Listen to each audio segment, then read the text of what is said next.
ঝিলেদারে ওকে খুবই মারধর করেছে তৃণমূল দুষ্কৃতীরা। দেখো রেগজোয়ানি হসপিটালে আমরা আপাতত নিয়ে যাচ্ছি, রেগজোয়ানি হসপিটালে পিয়ারুলকে। দেখি এরপর কি করা যায়। আমরা পুলিশের যাব এবং সবাই রেগজোয়ানি হসপিটালে চলে আসুন। এই সবাইকে ফোন করো। পিয়ারুলকে অসম্ভবভাবে মেরেছে, এখানে একটা জায়গায় পড়েছিল, মানে রক্ত, এই যে আপনারা দেখুন কিভাবে মেরেছে, রক্ত এই যে দেখুন আপনারা। পিয়ারুল কিছু বলো একটু। আজকে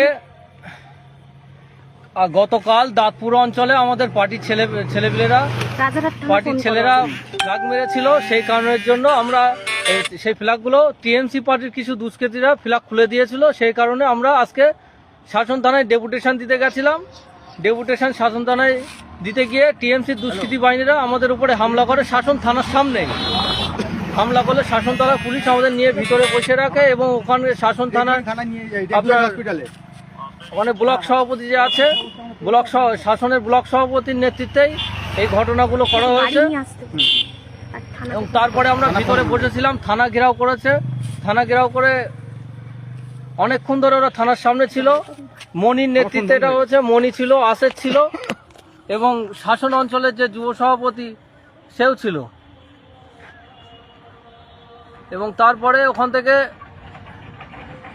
তানারা বেরিয়ে গেল। এবার বেরোনোর সময় সাদা স্করপিও আমাকে দেখে চোখ দেখাতে এইভাবে এরকমভাবে দেখে নিয়ে গেল। নিয়ে যাওয়ার পরে আমি ওখান থেকে বেরিয়েছি। পার খরিবের আগে পরে দরগাতলা আছে, দরগাতলার ওখানে নেমে গেছিলাম। সে আমার গাড়ি আসবে বলে কিছু দুষ্কৃতী এসে আমাকে জিজ্ঞেস করলো, তোমার নাম পিয়ারুল? আমি বললাম হ্যাঁ।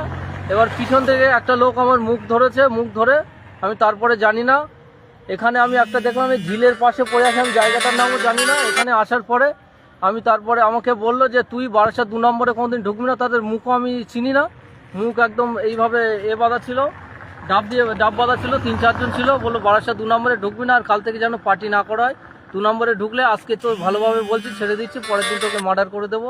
এবং আইএসএফ যেন এই 2 নম্বরে আইএসএফ নিয়ে কোনো ঢুকবি না, তোর হাত পা ভেঙে দেবো। আজকেই দিতাম, আজকে শুধু থানা বলে আমি তোকে কিছু বলিনি। ঠিক আছে, স্টপ করে দিন। আচ্ছা, পুলিশ রেগজোয়ানি হসপিটালে যাচ্ছে। এইভাবে কিভাবে দেখুন, এইভাবে পিয়ারুলের ওপর অত্যাচার হয়েছে, এইভাবে পিয়ারুলকে। হ্যাঁ বলুন কি হয়েছে। আরে আমাদের এখানে লাগালো, হ্যাঁ শাসন থানার তিনটে বাইক ছিল। আমরা চা খেয়ে হেঁটে হেঁটে আসছিলাম আমাদের গাড়ি আনার জন্য। এবারে হঠাৎ করে আসলো, এসে বললো তোমার নাম কি? একে জিজ্ঞেস করলো, আমি সাইডে ছিলাম, আমার কাছে কাপ ছিল। এবার ও